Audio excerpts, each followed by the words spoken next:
Hello friend, स्वागत है आपको एक्सेलेंट स्टडी सेंटर में। आज हम आप लोगों के लिए लेकर आए हैं क्राउन का प्रैक्टिस सेट और संबंधित चैप्टर है पॉलिटिक्स का संसद। और संसद का भाग 3 हम लोग आज प्रैक्टिस करने वाले हैं। तो चलिए इसी के साथ शुरू करते हैं। 74 है, राज्यसभा के चुनाव के लिए अपेक्षित न्यूनतम आयु कितनी होती है। तो राज्यसभा के चुनाव के लिए अपेक्षित न्यूनतम आयु 30 वर्ष होता है। नेक्स्ट क्वेश्चन है 75, निम्नलिखित में से कौन सा एक प्रावधान भारतीय संविधान के अंतर्गत संसद के सदस्यों के विशेषाधिकारों तथा उन्मुक्तियों को निर्धारित करता है। तो कौन सा अनुच्छेद निर्धारित करता है? अनुच्छेद 105। अनुच्छेद 105 के अंतर्गत संसद के सदस्यों के विशेषाधिकारों और उन्मुक्तियों का वर्णन है। नेक्स्ट क्वेश्चन है 76। 76 है, एक वर्ष में कम से कम कितनी बार संसद की बैठक होना आवश्यक है। तो एक वर्ष में कम से कम 2 बार संसद की बैठक आवश्यक है। नेक्स्ट क्वेश्चन है 77। 77 है, लोकसभा में शून्यकाल की अवधि अधिक से अधिक कितनी हो सकती है। तो लोकसभा में शून्यकाल की अवधि अधिक से अधिक 1 घंटा की होती है। नेक्स्ट क्वेश्चन है 78। 78 है, संघ की सरकार के संदर्भ में निम्नलिखित कथनों पर विचार कीजिए। पहला कथन है, राजस्व विभाग संसद में प्रस्तुत किए जाने वाले केंद्रीय बजट को तैयार करने के लिए उत्तरदायी है। यह बात गलत है। राजस्व विभाग संसद में प्रस्तुत किए जाने वाले बजट को वो तैयार नहीं करता है। इस बजट को खुद वित्त मंत्री तैयार करता है। अगला कथन है, भारत की संसद के प्राधिकरण के बिना कोई धन भारत की संचित निधि से निकाला नहीं जा सकता है। यह बात सही है। बगैर संसद की स्वीकृति को कोई धन भारत की संचित निधि से निकाला नहीं जा सकता है। तो दूसरा ही है। और अगला है, लोक लेखा से किए जाने वाले सभी वितरणों के लिए भी भारत की संसद के प्राधिकरण की आवश्यकता होती है। तो ये बात गलत है।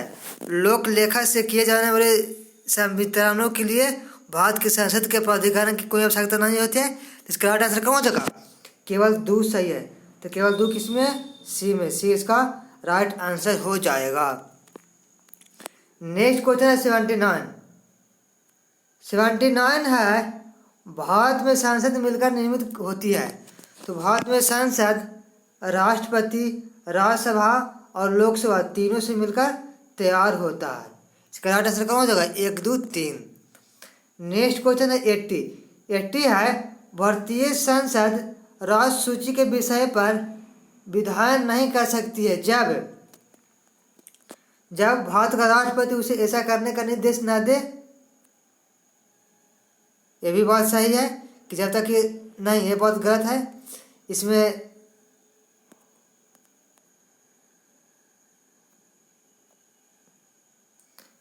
पहला है, भारत का राष्ट्रपति उसे ऐसा करने का निर्देश न दे। दूसरा, राज्यसभा प्रस्ताव पारित करे कि ऐसा करना राष्ट्रीय हित में है, आवश्यक है। तो 1 भी सही है, 2 भी सही है। और तीसरा है, विधानसभा का अध्यक्ष या परिमाण करे कि ऐसा विधान आवश्यक है।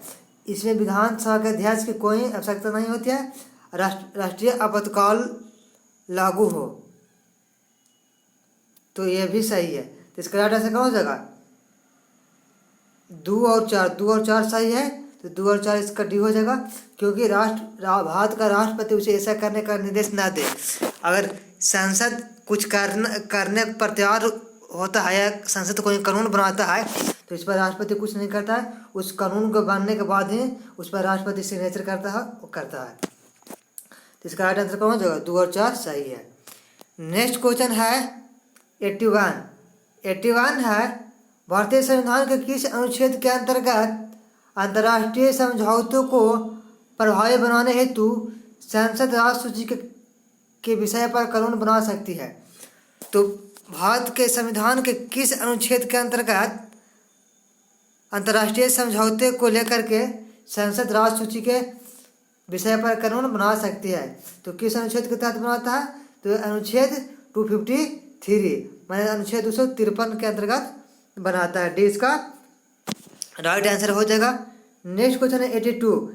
किसी मंत्री के विरुद्ध विशेषाधिकार प्रस्ताव उठाया जा सकता है जब वह किसी मामले के तथ्यों को रोकता है या तथ्यों को बिगड़ा हुआ वर्णन देता है। इसका राइट आंसर कौन हो जाएगा? सी।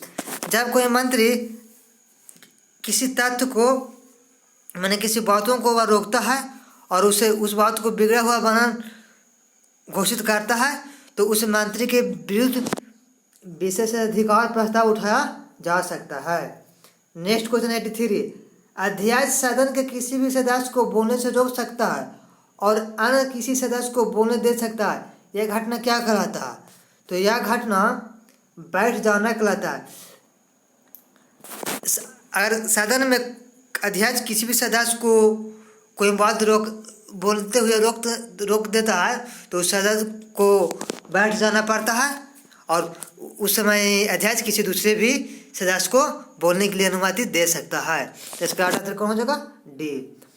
नेक्स्ट क्वेश्चन है 84। 84 है अनुच्छेद 368 के अंतर्गत संसद संविधान के किसी भी भाग में संशोधन कर सकती है। कारण है संसद भारत की जनता द्वारा निर्वाचित उच्चतम विधायी संस्था है। तो कारण कथन भी सही है और कारण भी सही है क्योंकि संसद का चुनाव संसद के सदस्यों को चुनाव भारत के जनता ही करता है।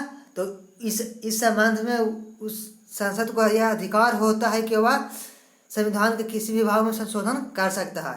तो इसका राइट आंसर कौन हो जाएगा? कथन ए और कारण और दोनों सही है तथा और ए की सही व्याख्या है। इसका राइट आंसर हो जाएगा। नेक्स्ट क्वेश्चन है 85। निम्नलिखित में से कौन संसद के दोनों सदनों की संयुक्त बैठक की अध्यक्षता करेगा? तो संसद के दोनों सदनों की संयुक्त बैठक की अध्यक्षता कौन करेगा? तो लोकसभा अध्यक्ष करेगा। डी इसका राइट आंसर हो जाएगा। नेक्स्ट क्वेश्चन है 86। संसद राज्य सूची के विषय के संबंध में कानून बना सकती है यदि राज्यसभा ऐसा संकल्प पारित कर दे तो संसद राज्य सूची के विषय पर कानून बना सकती है। बी इसका राइट आंसर हो जाएगा। नेक्स्ट क्वेश्चन है 87। 87 है भारतीय संसद के दोनों सदनों की संयुक्त बैठक किस संबंध में होती है? तो भारतीय संसद के दोनों सदनों की संयुक्त बैठक साधारण विधेयक के संबंध में होता है। सी इसका राइट आंसर हो जाएगा। नेक्स्ट क्वेश्चन है 88। 88 है भारत की संचित निधि से धन निर्गत पर किसका नियंत्रण होता है? तो भारत की संचित निधि से धन पर संसद को नियंत्रण होता है। इसका राइट आंसर हो जाएगा डी। उपयुक्त में से कोई नहीं है। नेक्स्ट क्वेश्चन है 89। 89 है संसद के दोनों सत्रों के बीच अधिक से अधिक अंतराल होना चाहिए। तो संसद के दोनों सत्रों के बीच अधिकाधिक कितना अंतराल होना चाहिए? तो 6 महीने का। 20 का राइट आंसर हो जाएगा। नेक्स्ट क्वेश्चन है 90। भारत की संचित निधि निकालने के लिए निम्नलिखित में से किसका अनुमोदन अनिवार्य है? तो भारत की संचित निधि से धन निकालने के लिए भारत की संसद की अनुमोदन अनिवार्य है। 20 का राइट आंसर हो जाएगा। नेक्स्ट क्वेश्चन है 91। 91 है राजनीतिक शब्दावली में शून्यकाल का अर्थ क्या होता है? राजनीतिक शब्दावली में शून्यकाल का अर्थ होता है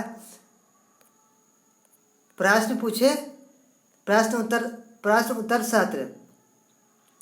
राजनीतिक शब्दावली में प्रश्न उत्तर सत्र को ही प्रश्न शून्यकाल कहते हैं। डी इसका राइट आंसर हो जाएगा। नेक्स्ट क्वेश्चन है 92 है अस्मिकता निधि को राष्ट्रपति कैसे व्यय कर सकते हैं? तो अस्मिकता निधि को राष्ट्रपति संसद की स्वीकृति से पूर्व भी व्यय कर सकते हैं। नेक्स्ट क्वेश्चन 93, लोकसभा का अध्यक्ष राष्ट्रपति द्वारा मनोनीत किया जाता है, ये बहुत गलत है। प्रधानमंत्री द्वारा मनोनीत किया जाता है, ये भी गलत है। उपराष्ट्रपति द्वारा मनोनीत किया जाता है, ये भी गलत है। तो इसका राइट आंसर कौन हो जाएगा? डी, इनमें से कोई नहीं। लोकसभा का अध्यक्ष लोकसभा के सदस्यों द्वारा चुना जाता है, इसको कोई नियुक्ति नहीं करता है। डी इसका राइट आंसर हो जाएगा। नेक्स्ट क्वेश्चन है 94, निम्नलिखित कथनों पर विचार कीजिए। पहला कथन कह रहा है राज्यसभा का सभापति तथा उपसभापति उस सदन के सदस्य नहीं होता है, ये बात गलत है। राज्यसभा का सभापति उस सदन का सदस्य नहीं होता है, लेकिन उपसभापति है जो उसी सदन का सदस्य होता है। दूसरा है, जबकि राष्ट्रपति के निर्वाचन में संसद के दोनों सदनों के मनोनीत सदस्यों को मतदान का कोई अधिकार नहीं होता है, उनको उपराष्ट्रपति के निर्वाचन में मतदान का अधिकार होता है, ये बात सही है। राष्ट्रपति के निर्वाचन में संसद राष्ट्रपति द्वारा मनोनीत सदस्य वोट नहीं देता है, लेकिन उपराष्ट्रपति के चुनाव में राष्ट्रपति द्वारा मनोनीत सदस्य वोट देता है। इसका राइट आंसर कौन होगा? केवल 2 सही है। नेक्स्ट क्वेश्चन है 95 है, निम्नलिखित में कौन एक संघीय बजट की तैयारी और उसे संसद में पेश करने के लिए उत्तरदायी है? तो संघीय बजट की तैयारी और उसे संसद में पेश करने के लिए उत्तरदायी है आर्थिक कार्य विभाग, इसका भी राइट आंसर हो जाएगा। नेक्स्ट क्वेश्चन है 96 कह रहा है, जब सदन के दोनों सदनों की संयुक्त बैठक में कोई विधेयक निर्दिष्ट रेफर किया जाता है तो इसे किसके द्वारा पारित किया जाना होता है? तो इसे उपस्थित तथा मत देने वाले सदस्यों का साधारण बहुमत द्वारा पारित किया जाना होता है। जब संसद के दोनों सदनों की संयुक्त बैठक में कोई विधेयक निर्दिष्ट किया जाता है तो उस संयुक्त सदन के उपस्थित तथा मत देने वाले सदस्यों के साधारण बहुमत द्वारा पारित कर दिया जाता है, ये इसका राइट आंसर हो जाएगा। नेक्स्ट क्वेश्चन है 97 है, निम्नलिखित कथनों का परीक्षण करें और नीचे दिए गए कूट से सही उत्तर चुनें। पहला है, संपत्ति का अधिकार अब मूलभूत अधिकार नहीं है, तो ये बात सही है, संपत्ति का अधिकार मूलभूत अधिकार नहीं है। दूसरा है, राज्यसभा एक वित्तीय बिल को रोक सकती है, तो ये बात गलत है, राज्यसभा वित्तीय बिल को रोक नहीं सकता है। और तीसरा है, भारतीय संविधान की प्रस्तावना में 42वें संशोधन द्वारा धर्मनिरपेक्ष तथा लोकतांत्रिक शब्द बढ़ाया गया है, ये भी गलत है। भारतीय संविधान के प्रस्तावना में 42वें संविधान से तो केवल धर्मनिरपेक्ष शब्द को बढ़ाया गया था। और चौथा है, संसद के दोनों सदनों में कोई भी बात लोकसभा अध्यक्ष की व्यवस्था द्वारा सुलझाया जा सकता है, ये बात सही है। संसद के दोनों सदनों में कोई भी बात लोकसभा के अध्यक्ष द्वारा सुलझाया जा सकता है, क्योंकि उस सदन के अध्यक्ष लोकसभा अध्यक्ष नहीं करता है। तो इसका राइट आंसर कौन हो जाएगा? 1 और 4 से इसका राइट आंसर हो जाएगा। नेक्स्ट क्वेश्चन है 98, निम्न कथन पर विचार कीजिए। पहला कथन है, भारत में संसद के दोनों सदनों की संयुक्त बैठक अनुच्छेद 108 में स्वीकृत है, यह बात सही है। अनुच्छेद 108 में संसद के दोनों सदनों की संयुक्त बैठक का वर्णन है। अगला कथन है, लोकसभा तथा राज्यसभा की संयुक्त बैठक वर्ष 1961 में हुई थी प्रथम बार, तो ये भी बात सही है। ये प्रथम बार दहेज निषेध विधेयक को लेकर के 1961 में हुआ था। तीसरा है, भारतीय संसद के दोनों सदनों की दूसरी संयुक्त बैठक बैंक सेवा आयोग बिल को पारित करने के लिए हुई थी, तो ये भी बात सही है। भारतीय संसद के दोनों सदनों की दूसरी संयुक्त बैठक बैंक सेवा आयोग बिल को पारित करने के लिए हुई थी, जिसे लोकपाल बिल कहा गया था। तो इसका राइट आंसर कौन होगा? 1, 2, 3 डी इसका राइट आंसर है। नेक्स्ट क्वेश्चन है 99, लोकसभा में वोटिंग के दौरान पहले चरण में कौन मत नहीं डाल सकता है? तो लोकसभा में वोटिंग के दौरान पहले चरण में अध्यक्ष वोट नहीं डाल सकता है, ये इसका राइट आंसर हो जाएगा। नेक्स्ट क्वेश्चन है 100 है, लोक लेखा समिति अपनी रिपोर्ट किसे सौंपती है? तो लोक लेखा समिति अपनी रिपोर्ट लोकसभा अध्यक्ष को सौंपता है, ए इसका राइट आंसर हो जाएगा। नेक्स्ट क्वेश्चन है 101, भारत के संविधान में निम्नलिखित में से क्या कथित है? माने कहे का मतलब हुआ कि भारत के संविधान में निम्नलिखित में से क्या वर्णन है। पहला, राष्ट्रपति संसद के किसी भी सदन का सदस्य नहीं होगा, यह बात सही है। संसद राष्ट्रपति और दोनों सदनों में मिलकर बनेगी, ये भी बात सही है। संसद राष्ट्रपति और दोनों सदनों के मिलाकर बनता है। इसका राइट आंसर कौन हो जाएगा? 1 और 2 दोनों सही है, बी इसका राइट आंसर हो जाएगा। नेक्स्ट क्वेश्चन है 102 है, भारत के संविधान के अंतर्गत एक धन विधेयक को प्रस्तुत किया जाता है। तो भारत के संविधान के अंतर्गत धन विधेयक को केवल लोकसभा में प्रस्तुत किया जाता है। नेक्स्ट क्वेश्चन है 103, निम्नलिखित में कौन सा कथन सही है?